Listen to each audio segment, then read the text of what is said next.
Air strike से पाकिस्तान बहुत डर गया था। विंग कमांडर अभिनंदन वर्धमान को कैद कर पाकिस्तान के पसीने छूट रहे थे। यह दावा पाकिस्तान में भारत के उच्चायुक्त रहे अजय बिसारिया ने किया है। उन्होंने अपनी किताब में एंगर मैनेजमेंट में लिखा कि अभिनंदन को छोड़ना पाकिस्तान की मजबूरी हो गई थी। अगर पाकिस्तान ऐसा नहीं करता तो कत्ल की रात होती। उनसे बात की न्यूज़ 18 इंडिया ने, आप सुनिए।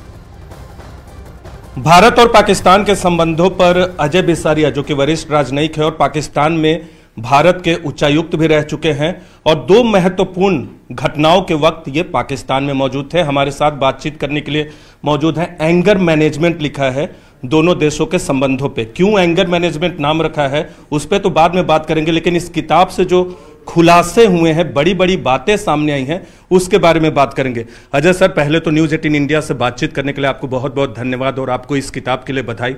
एंगर मैनेजमेंट क्यों रखा आपसे बाद में पूछेंगे, लेकिन पहले यह बताइए, कत्ल की रात जो आपने इस्तेमाल किया है, शब्दों का प्रधानमंत्री ने इस्तेमाल किया था, उसके पीछे की पृष्ठभूमि बताइए, क्योंकि बालाकोट तो हो चुका था, कत्ल की रात होती तो वो किस आधार पे आपने लिखा?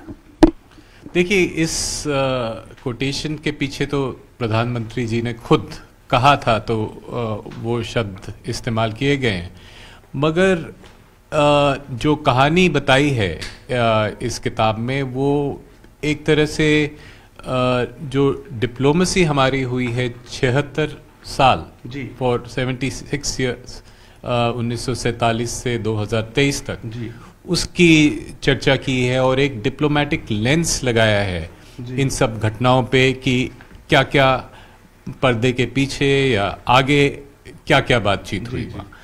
तो ये जो घटना हुई, ये बालाकोट के बाद अगले दिन की घटना है, जब भारत ने पाकिस्तान को कहा कि जो कैदी था उस समय अभिनंदन, विंग कमांडर अभिनंदन वर्धमान, वो उन्हें लौटाया जाए, भारत को वापस सौंपा जाए और एक क्रेडिबल थ्रेट ऑफ फोर्स इस्तेमाल किया गया बायलैटरल डिप्लोमेसी में भी और ग्लोबल डिप्लोमेसी में भी, कि अगर उसे नहीं भारत को सौंपा गया वापस, तो भारत इस क्राइसिस को एस्केलेट कर सकता है, मतलब और कड़े कदम उठा सकता है।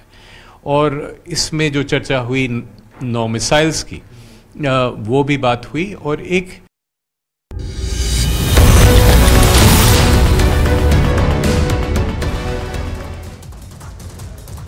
वाइब्रेंट गुजरात समिट को प्रधानमंत्री मोदी ने किया संबोधित। बोले, वाइब्रेंट गुजरात ग्लोबल समिट ने राज्य के विकास को गति देने में महत्वपूर्ण भूमिका निभाई।